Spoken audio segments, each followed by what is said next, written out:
نحمد ونصلی علی رسول کریم اما بعد اعوذ باللہ من الشیطان الرجیم بسم اللہ الرحمن الرحیم من ذا الذی یشفع عنده الا بإذنہ.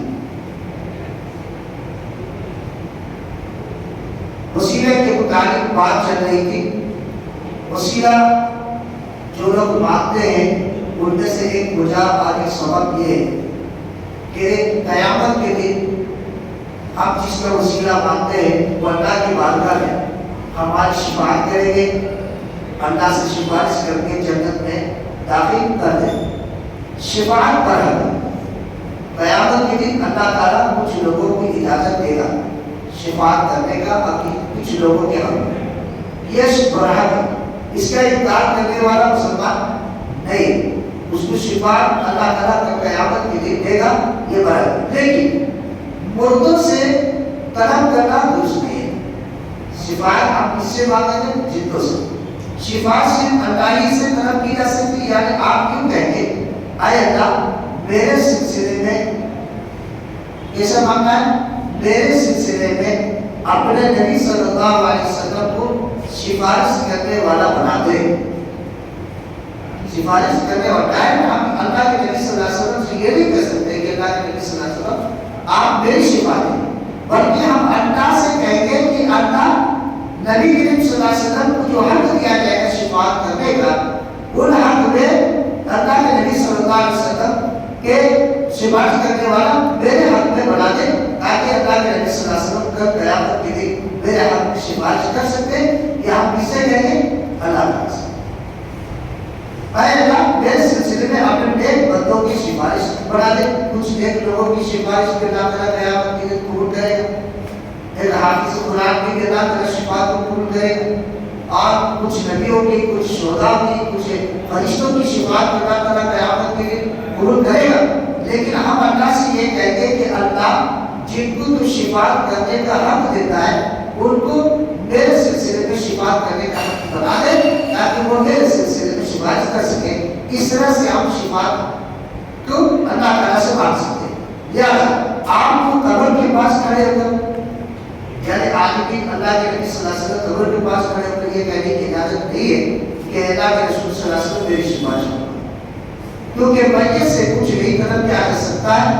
سوال صرف اللہ سے کیا جائے گا، اور شفاعت اللہ تعالیٰ کی ملکیت میں ہے اور کسی اور کی ملکیت میں شفاعت نہیں ہے. شفاعت حصول کرنے کا دو شرط ہے.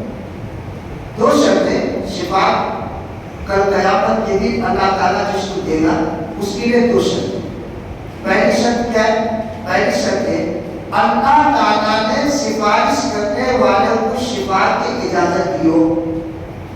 ہم جس سے چاہیں گے کہ یہ ہماری شفاعت کر دے گا کل قیامت کے دن، نہیں. اللہ چاہے گا کل قیامت کے دن جس کو شفاعت کرنے کا حق دے گا وہی آگے بھی کر سکتا ہے، اس کے علاوہ دوسرا نہیں کر سکتا ہے. دوسری شرط یہ ہے جس کے بارے میں اللہ جس کو شفاعت کرنے کا حق دے گا وہی سفارش کرے گا، اور وہی جو سفارش کرنے والا اپنی مرضی سے کسی کی سفارش نہیں کرے گا، بلکہ اللہ بتائے گا کہ فلاں معید کی تو سفارش کر سکتا ہے، وہ تب کیا کرے گا. کہتے ہیں کہ دوسری شرط یہ ہے جس کے بارے میں شفاعت کی جائے وہ اہل توحید ہو، واحد ہو، ایک اللہ کو ماننے والا ہو، ہر قسم کی بدعقیدگی سے دور رہتا ہو، اور توحید ہو، مشرک نہ ہو. اور یہ دونوں شرطیں قرآن مجید کے اندر صحیح آیت سے ماخوذ ہے. اللہ تعالیٰ نے سورہ بقرہ آیت نمبر 255 میں فرمایا من ذا الذی یشفع عنده الا بإذنہ. ایسا کون ہے جو اس کی اجازت کے بغیر، کس کی اجازت؟ اللہ کی اجازت کے بغیر اس کے سامنے شفاعت کر سکے. کسی کو اجازت نہیں. یاد رکھیے کہ نبی کو بھی اللہ کی اجازت کے بغیر اس بات کا حق نہیں ہے کہ وہ سفارش کرے. اللہ تعالیٰ نبی کو بھی اس بات کی اجازت دے گا تب جا کر کے کہ نبی اپنی امت کے بارے میں سفارش کر سکتے ہیں. تو کس کو یہ حق ہے جو اس کی اجازت کے بغیر اس کے سامنے سفارش کر سکے؟ نہیں کر سکتے. اور ایک جگہ اللہ تعالیٰ نے فرمایا وَلَا يَشْفَعُونَ إِلَّا لِمَنِ ارْتَضَىٰ. سورہ انبیاء آیت نمبر 28. وہ شفا صرف اسی کے لیے کر سکتے جس سے اللہ راضی ہو. یعنی کچھ اعمال ہمارے ایسے ہو جائے جو جنت میں جانے سے ہم کو گئے ہو. اللہ تعالیٰ دیکھے گا کہ میرا یہ بندہ دنیا کے اندر اچھا تھا، تو اللہ اگر اس بندے سے راضی ہوگا تو نبی کو یا فرشتوں کو یا نیک لوگوں کو اجازت دے گا کہ اگر تو اس بندے کی سفارش کرے گا تو میں اس کو جنت میں داخل کروں گا. تو اللہ تعالیٰ نے فرمایا کہ ولا شفاء الا بمن ارتضی، وہ شفا صرف اسی کے لیے کر سکتا ہے جس سے اللہ راضی ہو. یعنی اللہ تعالیٰ اس کے قول فعل سے راضی ہو اور اس معیار پر معین کر سکتا ہے. اللہ کس سے راضی ہوگا؟ جو معین ہوگا، توحید والا ہوگا، اللہ کو ایک ماننے پر اسی ڈٹے ثابت قدمی کے ساتھ زندگی گزارا ہوگا. تو ایسے آدمی کو ہی سے اللہ راضی ہوگا. جہاں تک مشرک کی بات ہے جو دنیا میں شرک کرتا تھا تو فرمانے باری تعالیٰ ہے، اللہ تعالیٰ اچھا فرماتا ہے فما تنفع شفاعۃ الشافعین، بس انہیں سفارش کرنے والوں کی کوئی سفارش نہ ہو سکتی ہے. تو اسی لیے کل قیامت کے دن اگر ہم چاہتے ہیں کہ نبی کی شفاعت، فرشتوں کی شفاعت، نیک لوگوں کی شفاعت کے حقدار بنے تو دنیا کے اندر ہمیں واحد رہنا ہوگا اور اہل توحید بن کر رہنا ہوگا. ایک اللہ پر ہی ایمان یقین رکھ کر اس دنیا سے جانا ہوگا، تب جا کر کے ہمیں اللہ تعالیٰ ہو سکتا ہے نبیوں کی شفاعت کا حقدار بنا دے. تو یہ مشرک کو نہیں، لیکن اللہ تعالیٰ دوسرے جگہ فرمایا وَأَنزِلْ بِهِ وَالْآخِرَةِ لِذِي الْقُلُوبِ نظر حناج الکاذبین بعد الظالمین بالحدیث ولا شفیع یطاع، اور انہیں قریب آنے والے قیامت سے آگاہ کر دیجیے جبکہ غم کے بعد کلیجے منہ آ گئے. ظالموں کا کوئی حمایتی نہیں ہو، نہ سفارشی کی جس کی بات مانی ہے. اس طرح سے کبھی اگر کوئی آدمی ظالم ہے، مشرک ہے، بدعتی ہے، تو ایسے لوگوں کی کل قیامت کی کوئی سفارش نہیں کرے گا. اگر کوئی کرتا نہیں کرتا اس کا حق کو قبول نہیں کرے گا. تو اس طرح سے شفاعت کی دو شرطیں، اس آیت میں شفاعت کی دو شرطیں بیان کی گئی. پہلی شرط من بعد ان یأذن اللہ لمن یشاء ویرضا، یعنی کسی کے حق میں اس وقت تک شفاعت نہیں کی جا سکتے جب تک اللہ تعالیٰ اپنے مرضی سے جسے چاہے اجازت نہ دے. دوسری شرط جو بیان کی گئی ویرضا، شفاعت اسی کے حق میں کی جا سکے گی جس سے اللہ تعالیٰ راضی ہو. اور یہ بات معلوم ہے کہ اللہ تعالیٰ صرف اہل اسلام، اہل توحید ہی سے راضی ہوتا ہے، مشرکوں سے ہرگز راضی نہیں ہو سکتا ہے. چنانچہ معلوم ہوا کہ اللہ تعالیٰ سے طلب کی جانے والی شفاعت برحق ہے. اور جہاں تک مردوں سے شفاعت طلب کرنے کا مسئلہ ہے مرنے والے سے، تو وہ باطل ہے. چنانچہ اس اعتبار سے اہل بدعت کا ایک اور بات قرار پاتا ہے کہ ہم لوگ مردوں سے شفاعت طلب کرتے ہیں اور شفاعت بنا کے انہیں دلیل دیتے ہیں کہ شفاعت بنا کے اس طرح مردوں سے طلب کرتے ہیں، جبکہ اللہ تعالیٰ نے مردوں سے شفاعت طلب کرنے کو حرام قرار دیا. اور یہ بدعت عمل ہے، یہ مشرکانہ عمل ہے. یہ تو ہم بھی کہتے ہیں کہ شفاعت برحق ہے، لیکن مردوں سے طلب کرنا یہ باطل ہے، کیونکہ شفاعت اللہ تعالیٰ سے طلب کی جاتی ہے. جیسا کہ قل للہ شفاعۃ جمیعا لہ ملک السماوات والارض ثم الیہ ترجعون، سورہ زمر آیت نمبر 44. کہہ دیجیے کہ تمام سفارش کا اختیار کس کو ہے؟ اللہ ہی کو ہے. تمام آسمان زمین کا راج اسی کے لیے، پھر اسی کے طرف تم لوٹائے جاؤ گے. سو معلوم ہوا کہ شفاعت اللہ تعالیٰ کی ملکیت میں ہے، اللہ تعالیٰ کی ملکیت. وہ جسے چاہے شفاعت کرنے کا حق دے اور جسے چاہے جس کے حق بچائے اس کے حق کو سفارش کرنے کی اجازت دے سکتا ہے. اس کے علاوہ اللہ تعالیٰ کسی کو شفاعت کرنے کا حق دے گا.